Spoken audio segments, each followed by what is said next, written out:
نحمده ونصلي على رسوله الكريم أما بعد فأعوذ بالله من الشيطان الرجيم بسم الله الرحمن الرحيم رب اشرح لي صدري ويسر لي أمري واحلل عقدة من لساني يفقهوا قولي.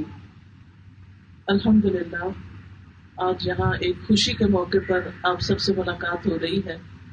اللہ تعالیٰ اس گھر والوں کی خوشیوں کو دوبالا کرے اور یہ خوشیاں ہمیشہ کی خوشیوں میں بدل جائیں اور انہیں ہر طرح کے غموں، دکھوں اور پریشانیوں سے نجات عطا فرمائے. حقیقت یہ ہے کہ ہم میں سے ہر شخص ایک آئیڈیل زندگی بسر کرنا چاہتا ہے. ایسی زندگی بسر کرنا چاہتا ہے جس میں غم نہ ہو، پریشانیاں نہ ہوں، جس میں آپس میں محبتیں ہوں، ایک دوسرے پر اعتماد ہو، ایک دوسرے کا احساس ہو، ایک دوسرے کے حقوق کی ادائیگی ہو. لیکن بہت دفعہ ہم دیکھتے ہیں کہ ایسا ہوتا نہیں ہے. ہر شخص اپنے فائدے کی خاطر ایک دوڑ میں لگا ہوا ہے اور بعض اوقات ہم یہ سمجھتے ہیں کہ دوسروں کا تعاون یا دوسروں کی وجہ سے ہماری زندگی خوشحال ہو سکتی ہے. جب ہم قرآن و سنت کی طرف رجوع کرتے ہیں تو ہمیں پتہ چلتا ہے کہ اللہ سبحانہ و تعالیٰ کا وعدہ ہے کہ جو لوگ نیک کام کریں گے، اچھے عمل کریں گے، ریگارڈلیس کہ کوئی ان کے ساتھ اچھا کرتا ہے یا نہیں، ان کا ماحول اچھا ہے یا نہیں، لیکن وہ اپنی ذمہ داریاں نبھاتے چلے جائیں گے تو اللہ سبحانہ و تعالیٰ بھی ان کو ضرور اچھی زندگی عطا کرے گا. سورۃ النحل میں اللہ تعالیٰ فرماتے ہیں من عمل صالحا من ذکر او انثی وهو مؤمن فلنحيينه حیاتا طیبہ ولنجزینہم اجرہم بأحسن ما كانوا يعملون. جو بھی نیک عمل کرے، مرد ہو یا عورت، اور وہ مومن ہو تو یقیناً ہم اسے ضرور اچھی زندگی عطا کریں گے، پاکیزہ زندگی عطا کریں گے. فَلَنُحْيِيَنَّهُ حَيَاةٌ طَيِّبَةٌ، طیب وہ ہوتا ہے جو دل پسند ہوتا ہے، پاک ہوتا ہے، عمدہ ہوتا ہے، اور یقیناً ہم انہیں ان کا اجر ضرور بدلے میں دیں گے ان کے بہترین اعمال کے مطابق جو وہ کیا کرتے تھے. یعنی جیسا وہ عمل کریں گے اس کے مطابق ان کو جزا عطا کریں گے.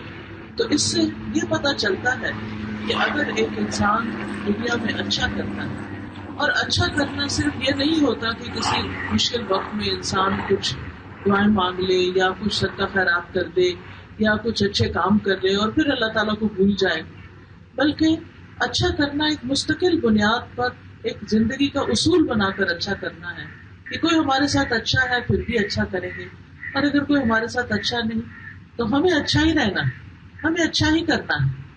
ہماری زندگی جیسے بھی ہے ہمیں اللہ تعالیٰ کی عبادت کرنی ہے، کنڈیشنلی نہیں کہ اگر اللہ تعالیٰ ہماری دعائیں سنے گا تو پھر ہم اس کی نماز پڑھیں گے اس کے لیے، ورنہ نہیں. کیونکہ اللہ تعالیٰ نے ہمیں پیدا اپنی عبادت کے لیے کیا ہے تو اس لیے ہم ہر حال میں اس کی عبادت کرتے رہیں گے، حالات جیسے بھی ہوں.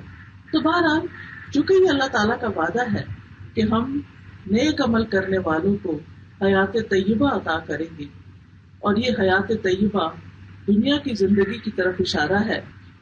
اور اگر ہم اس سے مراد آخرت کی زندگی لیں تو جنت کی زندگی تو ہے ہی حیات طیبہ، ایک پاکیزہ زندگی، ایک عمدہ زندگی جس میں انسان کو اس کے اعمال کا اجر ملے گا. لیکن جب ہم عمدہ زندگی کا تصور کرتے ہیں تو اس سے مراد عیش و عشرت والی زندگی نہیں ہوتی، کیونکہ بعض اوقات انسان کو عیش و عشرت کے سارے سامان ملے ہوئے ہوتے ہیں، ہر طرح کی سہولتیں، زندگی کی ہر نعمت، لیکن اس کے باوجود اس کا دل خوش نہیں ہوتا. عمدہ سے عمدہ لباس، عمدہ سے عمدہ گھر، عمدہ گاڑی، عمدہ زیورات، ہر چیز اس کے پاس ہوتی. وہ جس چیز کی تمنا کرتا ہے وہ پیسے سے اس کو خرید لیتا ہے، لیکن دل اس کا پھر بھی خوش نہیں ہوتا.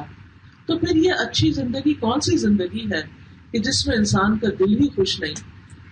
تو اس سے مراد وہ زندگی ہے کہ جس میں ایک مومن اور ایک کافر میں فرق ہوتا ہے. کیونکہ کھانا پینا، زندگی کے عیش و عشرت، یہ تو ان لوگوں کو بھی میسر ہے جو اللہ کو مانتے ہی نہیں، جو اللہ تعالیٰ پر یقین ہی نہیں رکھتے، یا اللہ کو مانتے تو اس کے ساتھ شرک کرتے ہیں، یا وہ اللہ کی عبادت نہیں کرتے جیسے اللہ تعالیٰ نے بندوں سے چاہا ہے. تو پھر اللہ تعالیٰ کا یہ وعدہ کیسے پورا ہوتا ہے اچھا کام کرنے والوں کے ساتھ؟ اس میں یہ ہے کہ انسان کی زندگی میں سارے غم ختم ہو کر ایک غم پر فوکس کرنے لگتے ہیں، ساری فکریں ایک فکر پر آ کے رک جاتی ہیں، ساری پریشانیاں ایک پریشانی پہ آ کے رک جاتی ہیں، اور وہ یہ کہ میرا رب مجھ سے راضی ہو جائے۔ وہ ہر دم اسی بات کی کوشش کرتا ہے کہ وہ اس دنیا میں رہتے ہوئے ایسے کام کر جائے کہ جس سے اس کی آخرت خراب نہ ہو، جس سے وہ اللہ تعالیٰ کے سامنے جائے تو اللہ تعالیٰ اس سے خوش ہو جائے۔ اور آپ کو یہ معلوم ہوگا کہ یہ خوشخبری انسان کو موت کے وقت ہی ملنے لگتی۔ جو نیک روح ہوتی ہے، اچھے عمل کرنے والا انسان ہوتا ہے، اس کے پاس جب فرشتے آتے ہیں تو وہ فرشتے آ کر اس کو سلام کرتے ہیں اور اس کی جان لینے لگتے ہیں، اور ساتھ اس کو خوشخبری سناتے ہیں، سلام کرتے ہیں اور کہتے ہیں اے پاک روح جو پاکیزہ جسم میں تھی، چل اپنے رب کی طرف، ارجع الی ربک راضیۃ مرضیہ۔ خوشخبری کیا ہوتی ہے کہ تیرا رب تجھ سے راضی ہے، تمہارا رب تم سے خوش ہے۔ اس وقت جو مومن ہوتا ہے وہ یہ خوشخبری پا کر چاہتا ہے کہ بس جلدی سے اس کی روح نکل جائے اب جسم سے، وہ اب اس جسم کے اندر رہنا نہیں چاہتی، اور انسان یہ چاہتا ہے کہ فوراً اپنے رب سے ملاقات کرے، جس رب کی رضا کی خاطر اس نے ساری زندگی گزاری ہے، اب وہ اس رب کو جا کے دیکھے، اس سے ملاقات کرے۔ اور یہی وہ بات ہے کہ جس کے بارے میں حضرت عائشہ کہتی ہے کہ نبی صلی اللہ علیہ وسلم نے فرمایا جو بندہ اللہ تعالیٰ سے ملاقات کی محبت رکھتا ہے، اللہ تعالیٰ بھی اس سے ملنا چاہتا ہے، اور جو اللہ تعالیٰ سے ملاقات نہیں کرنا چاہتا اللہ تعالیٰ بھی پسند نہیں کرتا۔ اور وہ لوگ ہوتے ہیں کہ جو کفر کرتے ہیں، شرک کرتے ہیں، فسق و فجور کی نافرمانیوں کی زندگی بسر کرتے ہیں، ساری زندگی اللہ سے دور رہتے ہیں، تو موت کے وقت جب فرشتہ آ کر ان کو بتاتا ہے کہ اے خبیث روح جو خبیث جسم کے اندر تھی، چلو اپنے رب کی ناراضگی کی طرف، تو وہ روح جو ہے وہ جسم کے اندر گھومنے لگتی ہے، یعنی چھپنا چاہتی ہے اور نکلنا نہیں چاہتی، لیکن بہرحال اس کو کھینچ کے نکال لیا جاتا ہے، اور جتنا زیادہ وہ فرشتے اسٹرگل کرتے ہیں، کھینچتے ہیں، اتنی تکلیف بھی زیادہ ہوتی ہے، اور پھر اس طرح وہ ناراضگی کے ساتھ اپنے رب کی طرف جاتی ہے۔ لیکن جو نیک روح ہوتی ہے، جب اس کی روح پہلے آسمان کے دروازے پر ہی پہنچتی ہے تو فرشتے پوچھتے ہیں کس کی روح آئی، تو وہ بتاتے ہیں کہ یہ فلاں اور فلاں بن فلاں تھا، اس کا اچھا سا نام لے کر جس سے اس کو دنیا میں یاد کیا جاتا تھا، اور پھر وہ بھی اس کو مرحبا کہتے ہیں اور خوش آمدید کہتے ہیں، ویلکم کرتے ہیں، اس کا استقبال کرتے ہیں، اور پھر وہ روح اس آسمان کی طرف چلی جاتی ہے جہاں وہ رب تک جا پہنچتی ہے، تو اس کا رب اس سے راضی ہوتا ہے، اور وہ رب کی رضا کے ساتھ پھر علیین میں اس کا ٹھکانہ ہوتا ہے۔ لیکن یہ خوش قسمتی کس کے ہاتھ آتی ہے؟ یہ اس کے ہاتھ کہ جس کو اللہ تعالیٰ سے محبت ہوتی ہے، وہ اللہ تعالیٰ سے ملاقات کا شوق رکھتا ہے، جس کو اللہ تعالیٰ کا قرب چاہیے ہوتا ہے، جس کی سوچ سب سے بلند ہو جاتی ہے، وہ مقابلے بازیوں پہ نہیں رہتا، وہ ٹٹ فار ٹیٹ کی اس پہ نہیں رہتا، وہ ہر حال میں اچھا ہی کرنا چاہتا ہے، اور پھر اس کا دل، اس کے ارادے، اس کی سوچ، اس کی سب چیزیں اپنے رب کی گرد گھومتی رہتی ہیں۔ میں نماز پڑھی، پتہ نہیں رب کو پسند آئی ہے کہ نہیں، میں نے صدقہ خیرات دیا، کہیں دکھاوا تو نہیں ہو گیا، میں اپنے ہسبینڈ کے حقوق ادا کر رہی ہوں، کہیں ایسا تو نہیں کہ کوئی ایسی چیز بیچ میں آ جائے جو اللہ تعالیٰ کو ناراض کرنے والی ہو۔ رشتے دار مجھے نہیں پوچھتے، لیکن میں ان کو اس لیے پوچھتی ہوں کہ اس سے میرا رب خوش ہوتا ہے۔ میرے دوست میرے ساتھ زیادتی کر جاتے ہیں، لیکن میں زیادتی نہیں کروں گی کیونکہ میرا رب اس کو پسند نہیں کرتا۔ تو ایسا انسان زندگی میں ساری زندگی ہر کام میں وہ اپنے رب کی رضا کا متلاشی رہتا ہے، اور یہی چیز اس کو سکون عطا کرتی ہے۔ یاد رکھیے یہ پرسکون زندگی ہی دراصل حیات طیبہ ہے۔ امام ابن قیم کہتے ہیں پاکیزہ زندگی کی تفسیر قناعت میں یعنی راضی رہنے میں اور اچھے رزق وغیرہ سے بھی کی گئی ہے، لیکن اصل بات یہ ہے کہ اس سے مراد دل کی زندگی ہے، دل کی نعمتیں ہیں، دل کی رونق ہے، دل میں اللہ کی محبت کی ٹھنڈک ہے، ایمان کی حلاوت ہے، اللہ تعالیٰ کی معرفت ہے، اللہ تعالیٰ کی پہچان ہے، اللہ پہ توکل ہے، سخت سے سخت مشکل سے مشکل حالات میں بھی ایک ٹھہراؤ ہے، اندر سکون ہے کہ میرا اس بات کا یقین ہے کہ میرا رب میرے ساتھ برا نہیں کرے گا، میرا رب میرے ساتھ ہر حال میں اچھا کرے گا۔ ہر چیز کا ایک ظاہری پہلو ہوتا ہے اور ایک چھپا ہوا پہلو ہوتا ہے۔ ہم عموماً جو فیصلے کرتے ہیں یا جو ہماری سوچ ہوتی ہے وہ ظاہری پہلو کو دیکھ کے ہوتی ہے، اور اگر ظاہر میں کوئی چیز اچھی لگ رہی ہے تو ہم اس سے اٹریکٹ ہو جاتے ہیں، اس کا دوسرا رخ نہیں دیکھتے.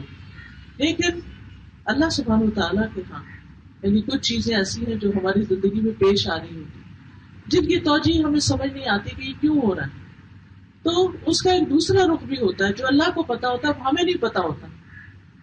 تو بعض علماء کہتے ہیں کہ اگر بندے کو یہ پتا چل جائے کہ اللہ تعالیٰ نے کسی انسان پر کوئی آزمائش کیوں بھیجی اور اس کا دوسرا رخ کہ اس کے پیچھے اس کے لیے کیا نعمت اور راحتیں چھپی ہوئی، اور اس آزمائش کے ذریعے اللہ تعالیٰ اس کو کیسے بلند درجے دینا چاہتا ہے، اور اس آزمائش کے ذریعے اس کو کیسی کیسی نعمتیں ملنے والی ہیں، تو پھر انسان اس تقدیر پر خوش ہو جائے، راضی ہو جائے، اور اللہ کی محبت میں اور اضافہ ہو جائے گی. وہ تکلیف بھی اس کی اللہ کی محبت میں اضافے کا ذریعہ بن جائے.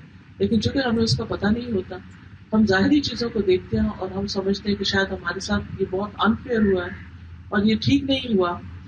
لیکن جب انسان کو اللہ تعالیٰ کے اوپر ایک اعتماد ہو جاتا ہے نا، ٹرسٹ ہو جاتا ہے کہ میرا رب میرے ساتھ برا نہیں کرنے والا، اس کے ہر فیصلے میں خیر ہے، اس میں بھی بہتری ہے، اس میں بھی بہتری ہے.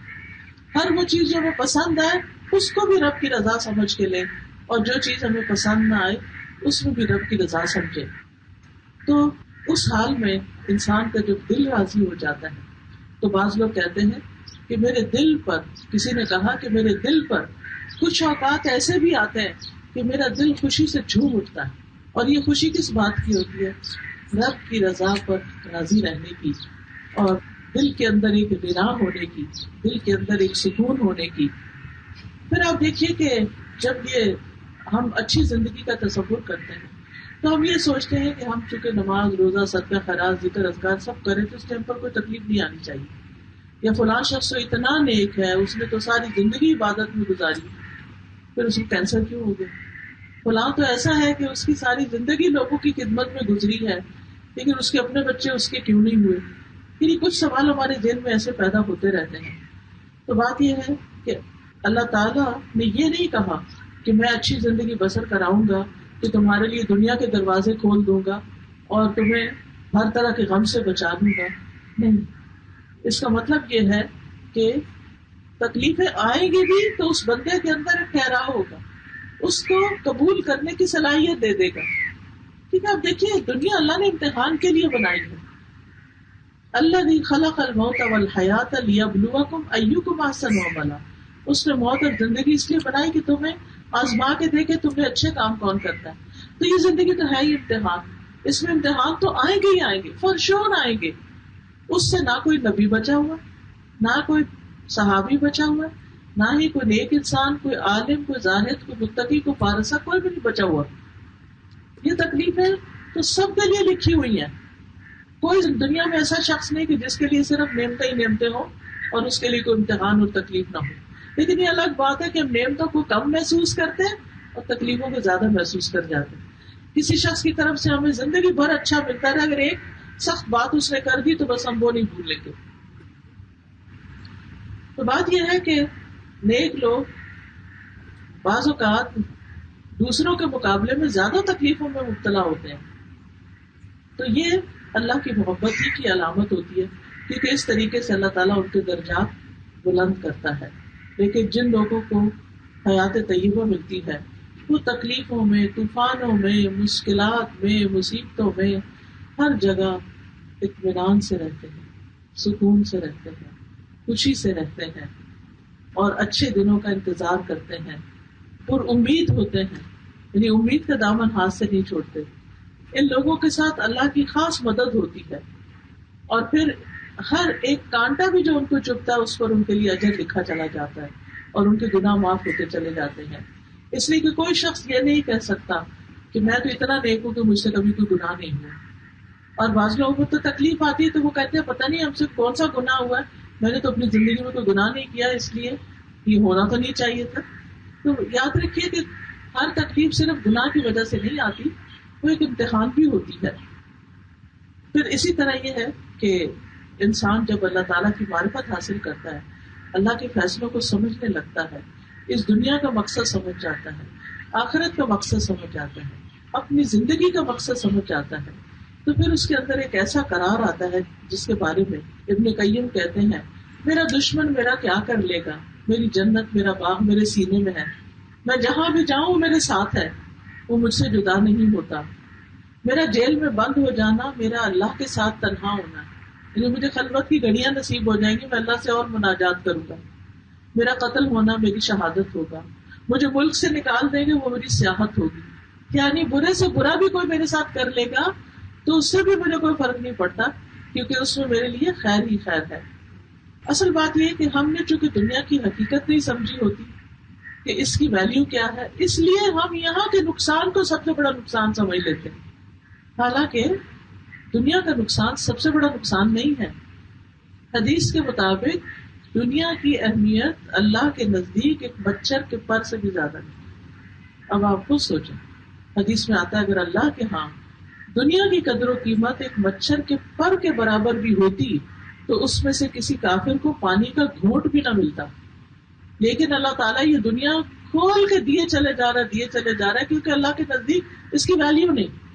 اس کے برعکس آخرت جنت، وہاں ایک کوڑا رکھنے کی جگہ دنیا و مافیہ سے بہتر ہے۔ تو ہم دنیا کے نقصان کو تو محسوس کرتے ہیں، اس کو روتے بھی ہیں، غمگین بھی ہوتے ہیں، پریشان بھی ہوتے ہیں، لوگوں کو پریشان کرتے ہیں، لیکن اگر ہم سے کوئی گناہ ہو جائے اور ہماری جنت کا کوئی نقصان ہو جائے، ہم نیک اعمال میں پیچھے رہ جائیں تو اس میں ہمیں کوئی دکھ ہی نہیں ہوتا، کیونکہ ہم نے اس کی ویلیو پہچانی ہی نہیں کہ وہ کتنی قیمتی جگہ ہے اور کتنی اعلیٰ ترین جگہ ہے۔ تو اس لیے بہت ضروری ہے کہ اگر ہم پرسکون زندگی بسر کرنا چاہتے ہیں تو دنیا کی حقیقت کو سمجھیں۔ اب دیکھیں کہ انسان ساری زندگی دنیا اکٹھی کرتا رہتا، موت کا ایک جھٹکا اسے سب کچھ چھین کے لے جاتا ہے اور اس کا سارا مال متا اس کے آنے والی نسلیں استعمال کرتی ہیں، اور اس کو تو خبر بھی نہیں ہوتی اپنی قبر کے اندر کہ ان چیزوں کا کیا ہوا۔ وہ سب چیزیں جن کا ہم پنجابی میں کہتے ہیں نا بسا کھانا، کہ ہم تھوڑی دیر کے لیے ان کے بغیر نہیں رہ پاتے، لیکن جب اللہ کے پاس چلے جاتے ہیں تو سب چیزیں پیچھے رہ جاتی ہیں۔ دنیا کی حقیقت ایک اور حدیث کے مطابق بکری کے مردہ بچے سے بھی کمتر ہے۔ نبی صلی اللہ علیہ وسلم مدینہ کی بالائی بستیوں کی طرف کسی بازار میں جا رہے تھے تو دونوں طرف آپ کے صحابہ آپ کے ساتھ تھے، تو آپ صلی اللہ علیہ وسلم نے بکری کا ایک چھوٹا سا بچہ، یعنی چھوٹے چھوٹے کان تھے اس کے، بہت چھوٹا تھا سائز میں، تو آپ نے اس کے کان کو پکڑ کے فرمایا تم میں سے کون اس کو ایک درہم میں لینا پسند کرے گا؟ مرا ہوا بچہ۔ صحابہ نے کہا ہم میں سے تو کوئی بھی اسے کسی بھی چیز کے بدلے میں لینا پسند نہیں کرے گی، درہم تو دور کی بات ہے، ہم اسے لے کے کریں گے بھی کیا، تو مر چکا۔ آپ نے فرمایا کیا تم پسند کرتے تو یہ تمہارے لیے؟ انہوں نے کہا اللہ کی قسم اگر یہ زندہ بھی ہوتا تو اس میں عیب تھا کہ اس کے اس کان چھوٹے تھے، ہم یہ نہ خریدتے، یہ نہ لیتے، اور اب تو یہ ہے ہی مردار۔ تو آپ نے فرمایا اللہ کی قسم، اللہ کے ہاں یہ دنیا اس سے بھی زیادہ حقیر ہے جس طرح تمہارے نزدیک یہ مرا وہ بچہ حقیر ہے۔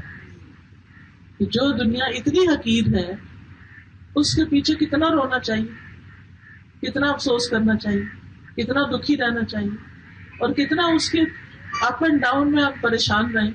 نہیں، اٹس ناٹ ورتھ۔ ہماری اصل پریشانی یہ ہونی چاہیے ہمارا آگے کا کیا بنے گا، ہماری آخرت کا کیا بنے گا، موت کے وقت کون سے فرشتے دیکھیں گے، قبر میں ہمارے ساتھ کیا معاملہ کیا جائے گا، آخرت میں ہمارا حساب کتاب کیسے ہوگا، اور جنت دوزخ اس کو دیکھیں گے تو کیا ہوگا، پل صراط سے کیسے گزریں گے، پل صراط کے بعد جو جنت اور دوزخ کے بیچ میں پل ہے اس پر ہمارے حساب کتاب ہوں گے تو اس کا کیا بنے گا۔ تو مومن جو ہے ان چیزوں کے بارے میں سوچتا رہتا ہے۔ رسول اللہ صلی اللہ علیہ وسلم نے یہ بھی فرمایا بے شک جو دنیا باقی رہ گئی ہے وہ آزمائش اور فتنہ ہے۔ اسی لیے آپ دیکھیں کہ اگر گھر کی زندگی میں تھوڑا اطمینان بھی ہو جائے، رزق وافر ہو جائے، اپنا گھر ہو، اپنا سب کچھ ہو، خادم سب ہو، ہر عیش و عشرت میسر ہے، تو دنیا کے حالات ہی چین نہیں لینے دیتے۔ صبح اٹھتے ہیں آپ خبر کھولتے ہیں کہتے ہیں ہم جنگ کے لیے تیار ہیں، تو آپ کے دل کے اوپر ایک وہ گزر جاتی ہے کہ یا اللہ خیر ہو، کیونکہ اب جنگیں جو ہیں وہ ان جنگوں پچھلی جنگوں کی طرح نہیں، اب تو ایٹمی جنگیں جو ہیں ان کے لیے لوگ تیاریاں کیے بیٹھے ہیں۔ تو آپ سوچیں کہ انسان کی ساری نعمتوں اور ساری سوچوں کے اوپر پانی پھر جاتا ہے کہ پھر کیا بنے گا، اور یہ ساری نعمتیں جو ہم نے اتنی محنتوں سے اکٹھی کی اس کا کیا ہوگا۔ لیکن جو شخص اپنی آخرت کے لیے جیتا ہے اور وہاں کے لیے سب کچھ کرتا ہے، اپنے رب کو راضی کرنے کی فکر کرتا ہے، وہ کہتا ہے کوئی بات نہیں، میرے لیے اس سے آگے انشاءاللہ ہوگا۔ میں تو دنیا میں ایک اجنبی کی طرح زندگی بسر کر رہا ہوں. اسی طرح رسول اللہ صلی اللہ علیہ وسلم نے دنیا کو ایک قید خانہ قرار دیا. الدنیا سجن للمؤمن، کہ دنیا مومن کے لیے قید خانے کی طرح. تو ہر بندہ جو قید خانے میں ہوتا ہے، جیل میں ہوتا ہے، وہ کیا چاہتا ہے؟ اسے نکل جائے. وہ وہاں دل نہیں لگاتا. کوئی کتنے سال بھی جیل میں رہے وہاں دل نہیں لگاتا. تو اسی طرح مومن کا دنیا میں دل نہیں لگتا. سب کچھ ہوتے ہوئے بھی اس کا دل آگے ہے، کہیں اور ہے. پھر اسی طرح ایک اور قرآن کی آیت کے مطابق دنیا جو ہے وہ دھوکے کا سامان ہے. انما هذه الحیات الدنیا متاع وان الاخرۃ ہی دار القرار. یہ دنیا کی زندگی تو معمولی فائدے کے سوا کچھ نہیں، اور یقیناً آخرت وہی رہنے کا گھر ہے. پھر اسی طرح ایک حدیث میں آتا ہے کہ دنیا ایسے ہی ہے جیسے تم میں سے کوئی سمندر میں اپنی انگلی ڈبوئے تو نکال کے دیکھے کہ کتنا پانی اس کو لگا. ہم ساری زندگی بھی دنیا سمیٹتے رہے تو آخرت کے مقابلے میں وہ تھوڑا سا پانی بھی نہیں جو انگلی کو لگ جاتا ہے. اور اس کے مقابلے میں اگر آخرت کے لیے محنت اور کوشش کریں تو وہاں ایسی نعمتیں ہیں جن کو کبھی زوال ہی نہیں، جن کو کبھی ختم ہی نہیں ہونا. اور وہ گھر خوشحالی کا گھر ہے. وہاں کہا جائے گا سلام علیکم طبتم فادخلوها خالدین، تم پر سلام ہو، تم اچھے رہے. یعنی دنیا سے دل نہیں لگا، بہت اچھا کیا، اب یہاں داخل ہو جاؤ ہمیشہ ہمیشہ کے لیے. اور جنت کا ایک چکر ہی لگے گا کہ دنیا کی ساری تکلیفیں بھول جائیں گی انسان کو. صرف ایک جنت کی جھلک مل جائے گی اس کو، وہ کہے گا میں نے تو کوئی تکلیف دیکھی نہیں. دنیا کے غم کیا غم، کچھ بھی نہیں تھا. نعمتوں سے اتنا دل اس کا خوش ہو جائے گا. اور پھر وہ نعمتیں ہمیشہ کی اور سکون ہمیشہ کا. کیونکہ جنت میں ایک آواز دینے والا آواز لگائے گا، اے جنتیوں تمہارے لیے یہ طے ہو گیا کہ تم صحت مند رہو گے، کبھی بیمار نہ ہوگے. تم زندہ رہو گے، کبھی نہیں مرو گے. تم جوان رہو گے، کبھی بوڑھے نہیں ہوگے. تم آرام میں رہو گے، کبھی تمہیں تکلیف نہیں ہوگی. تو اللہ سبحانہ وتعالیٰ کا یہی قول ہے وَنُودُوا أَن تِلْكُمُ الْجَنَّةُ أُورِثْتُمُوهَا بِمَا كُنتُمْ تَعْمَلُونَ.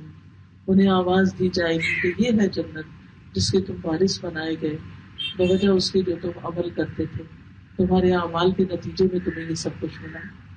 تو بہرحال اس دنیا میں رہتے ہوئے آئیڈیل زندگی وہی ہے جو ضرورت کی ہو اور پھر آخرت کی یاد میں ہو. دنیا کے غم کم ہوں اور آخرت کے غم زیادہ ہوں. لیکن افسوس یہ کہ ہماری دنیا کے غم زیادہ ہیں اور آخرت کے کم ہیں.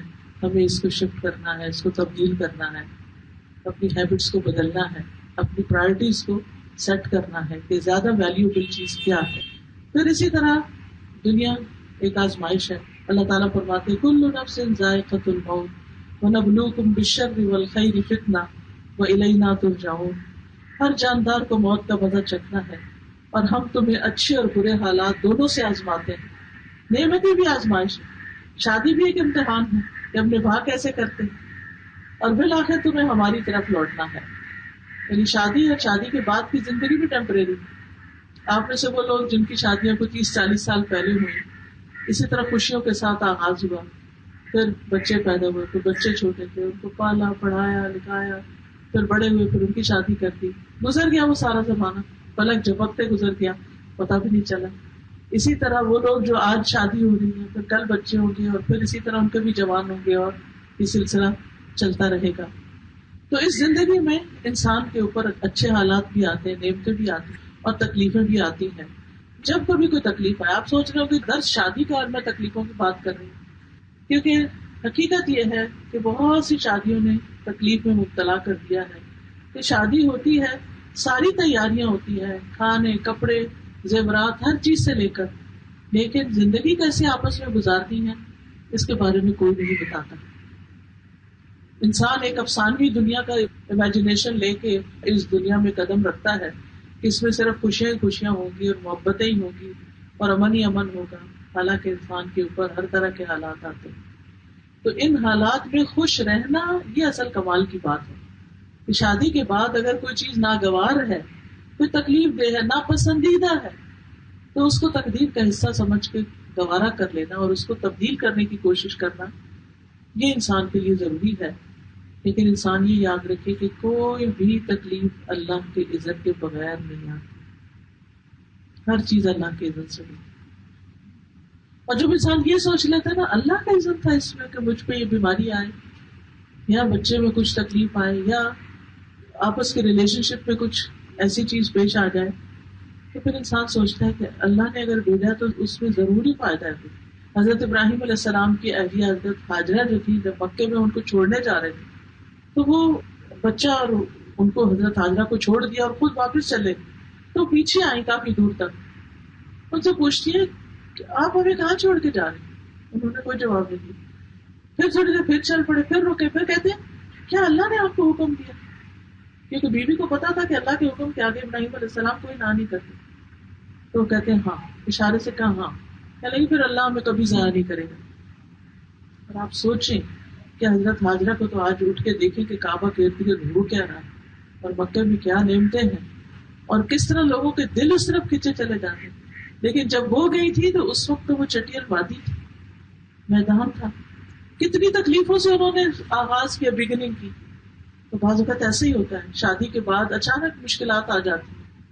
وہ کوئی بھی مشکل ہو سکتی ہے، شوہر کی طرف سے ہو سکتی ہے، گھر والوں کی طرف سے ہو سکتی ہے، کوئی جاب کی طرف سے ہو سکتی ہے، بیماری کی شکل میں ہو سکتی ہے. لیکن اگر آپ اس پر راضی ہو جاتے کہ اللہ کی رضا سے ہی ہے، پچھتاتے نہیں، کاش نہیں کہتے کاش میں یہاں شادی نہ کرتی، کاش میں یہاں نہ آتی، فلاں رشتہ بھی تھا، فلاں بھی تھا، میں بہتر تھا وہاں چلی جاتی. لیکن یہ اللہ کے اذن سے ہی آپ یہاں آئے اور اللہ ہی کے اذن سے تکلیف آئی.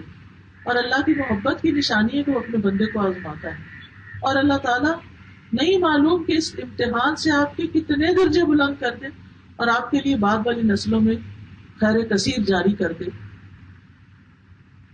رسول اللہ صلی اللہ علیہ وسلم نے فرمایا، بے شک بندے کے لیے جب اللہ کے ہاں کوئی بڑا مقام مرتبہ ہوتا ہے اور وہ اپنے عمل کی وجہ سے اس تک نہیں پہنچ سکتا، تو اللہ تعالیٰ اسے اس کے اپنے جسم یا مال یا اولاد کی آزمائش میں ڈال دیتا ہے اور اس پر وہ صبر کرتا ہے اور وہ بلند درجوں میں چلا جاتا ہے. پھر اسی طرح جتنی بڑی مصیبت اتنا ہی بڑا اجر ہوتا ہے. مصیبتیں بندے کو پاک کرنے کا باعث بنتی ہیں، رنج و غم گناہوں کو دور کرتے ہیں. تکلیف کی صورتوں میں گناہوں کا بدلہ دنیا میں ہی مل جاتا ہے. تو پھر اس تکلیف میں انسان کرے کیا ہاتھ پاؤں مارے؟ سب سے پہلا کرنے کا کام فوراً اللہ کو پکارے، چھوٹی تکلیف ہو بڑی تکلیف ہو، اللہ یا اللہ یا اللہ تو مدد کر، حسبی اللہ حسبی اللہ، اللہ اکبر، استغفر اللہ، انا للہ. یعنی کوئی بھی کلمہ آپ کے منہ پہ آئے لیکن اللہ کا نام آئے. پہلی چیز، کوئی تکلیف کی خبر سنے، کچھ بھی ہو، اللہ کی طرف رجوع کرے، کیونکہ ان اللہ علی کل شیء قدیر، اللہ ہر چیز پہ قدرت رکھتا ہے. وہ تکلیف لائے گا وہ ہٹا بھی سکتا ہے، ہر چیز اس کے اختیار میں. تو اپنی پریشانی اللہ کے سامنے رکھے.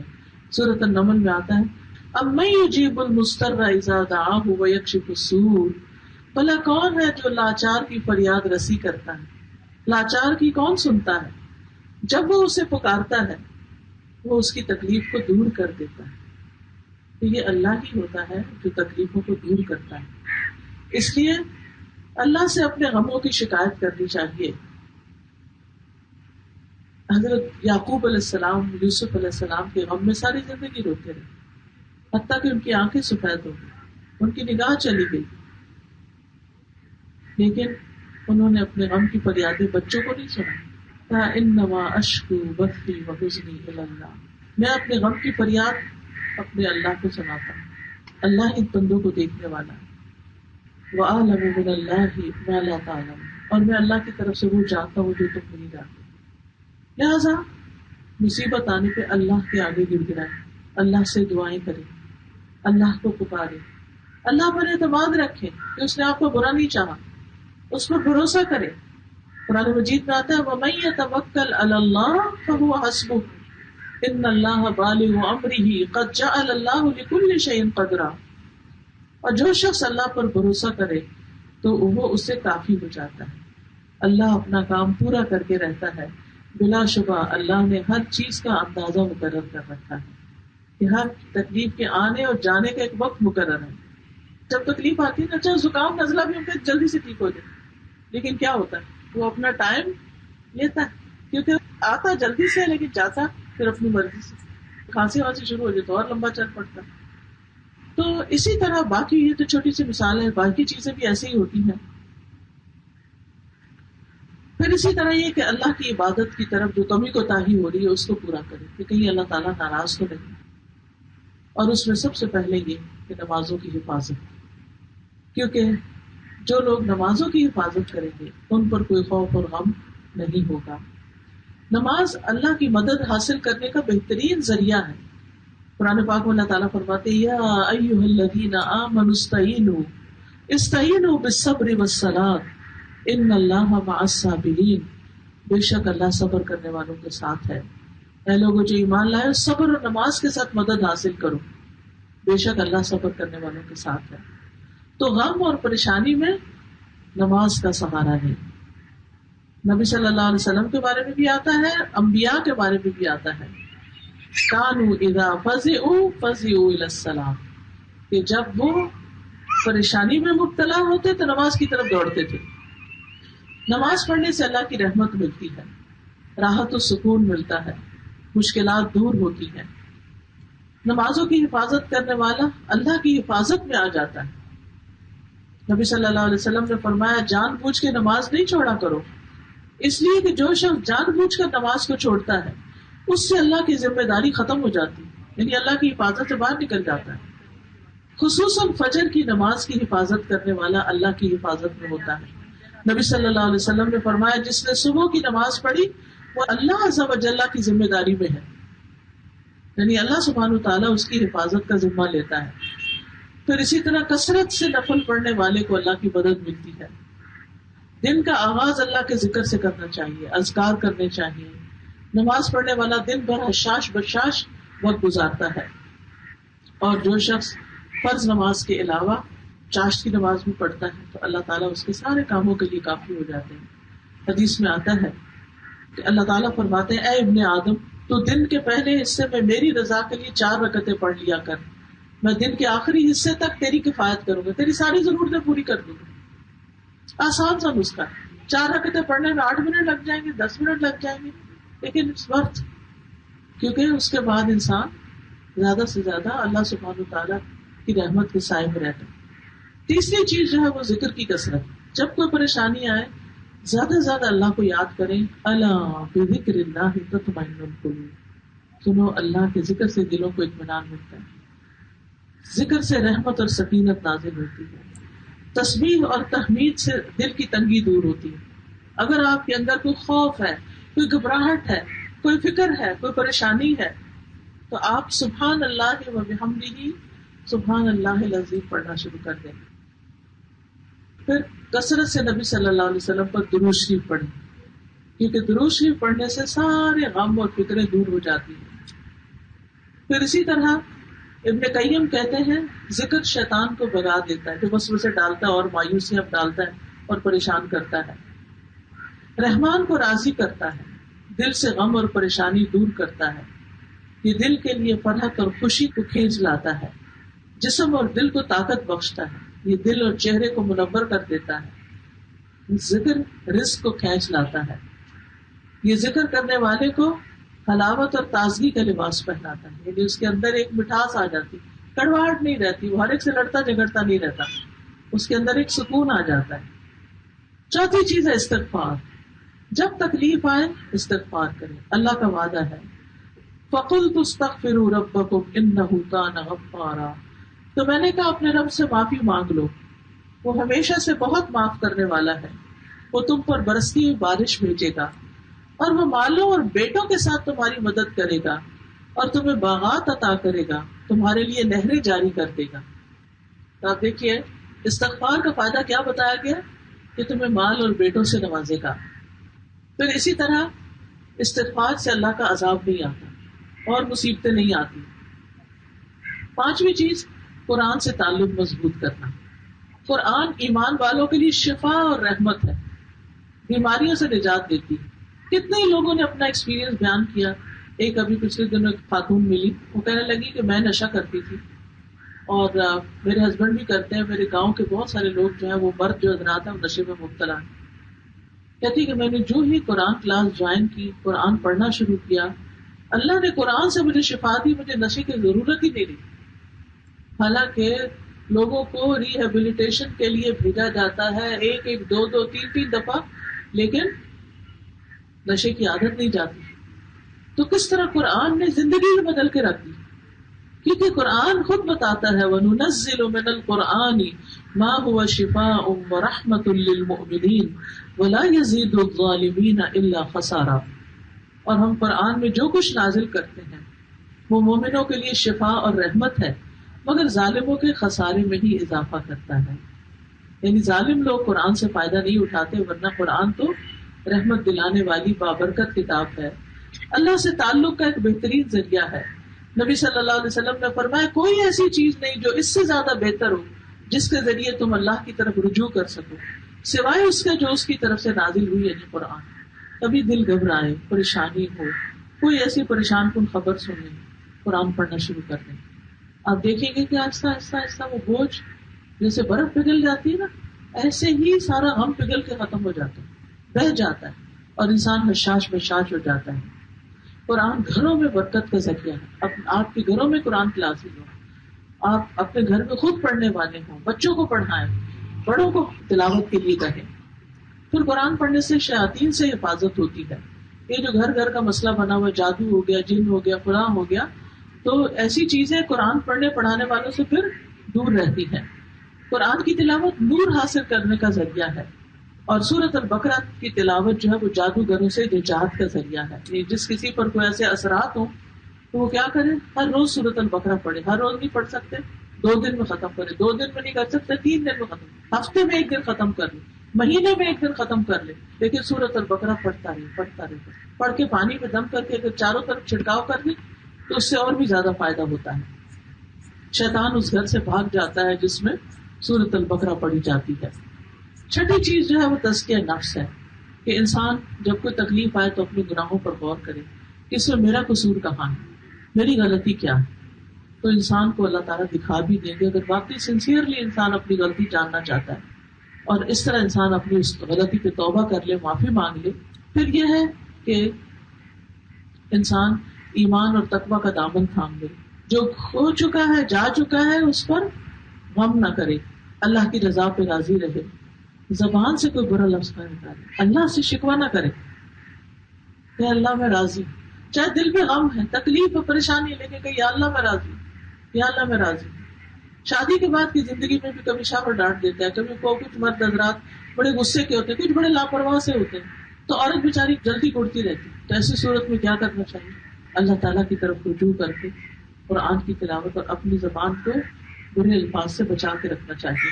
لڑائی جھگڑوں سے پرہیز کرنا چاہیے، جزا فضا سے پرہیز کرنا چاہیے، ہر حال میں اللہ کا شکر گزار بننا چاہیے، صابرین میں شامل ہونا چاہیے، حالات سے مایوس نہیں ہونا چاہیے. اور 7ویں چیز، آخری چیز، آخرت کی فکر لگا لینی چاہیے.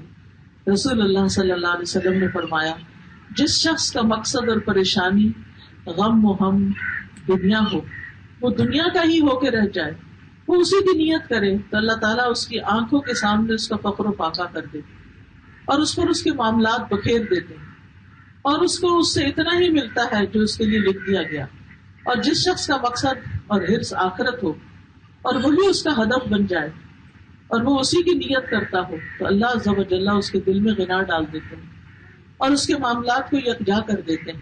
اس کو اپنی حاجتوں کے پیچھے بھاگنا نہیں پڑتا اور دنیا اس کے پاس ذلیل ہو کر آتی ہے. تو اس حدیث سے کیا پتہ چلتا ہے کہ جو آخرت کی فکر کرتا ہے اللہ تعالیٰ اس کے معاملات ایک جگہ کر دیتے ہیں اور اس کو اپنی ضرورتوں کے لیے ادھر ادھر بھاگنا نہیں پڑتا، اس کے کام آسان ہو جاتے ہیں.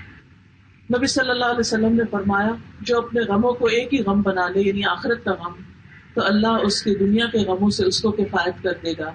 اور جس کو پریشانیاں ادھر ادھر بھٹکا کے لے جائیں، تو یہ مسئلہ بھی ہے، وہ مسئلہ بھی ہے، ادھر بھی ادھر بھی، اللہ اس کی پرواہ نہیں کرے گا کہ وہ دنیا کی کس وادی میں ہلاک ہوتا ہے، یعنی دنیا کے پیچھے بھاگتے بھاگتے ختم ہو جاتا ہے.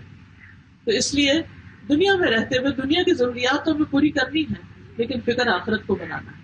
تو اللہ تعالیٰ ہمیں اس کی توفیق عطا فرمائے. اور پھر کچھ دعائیں بھی ہیں جن کو پڑھنا چاہیے، جیسے مشکل وقت میں آسانیوں کی دعائیں، اس کے کارڈ پہ ساری دعائیں ایسی لکھی ہوئی ہیں. پھر حالات کی آسانی اور بوجھوں میں آسانی کی دعا سورۃ البقرہ کی آخری 2 آیات ہیں. پھر رنج و غم کی دعا اللہ اللہ ربی لا اشرک بہ شیئا. پھر اسی طرح یونس علیہ السلام کی دعا ہے لا الہ الا انت سبحانک انی کنت من الظالمین. پھر ہم و غم سے نجات کی دعائیں ہیں. پھر سختی اور مشقت سے بچنے کی دعائیں ہیں.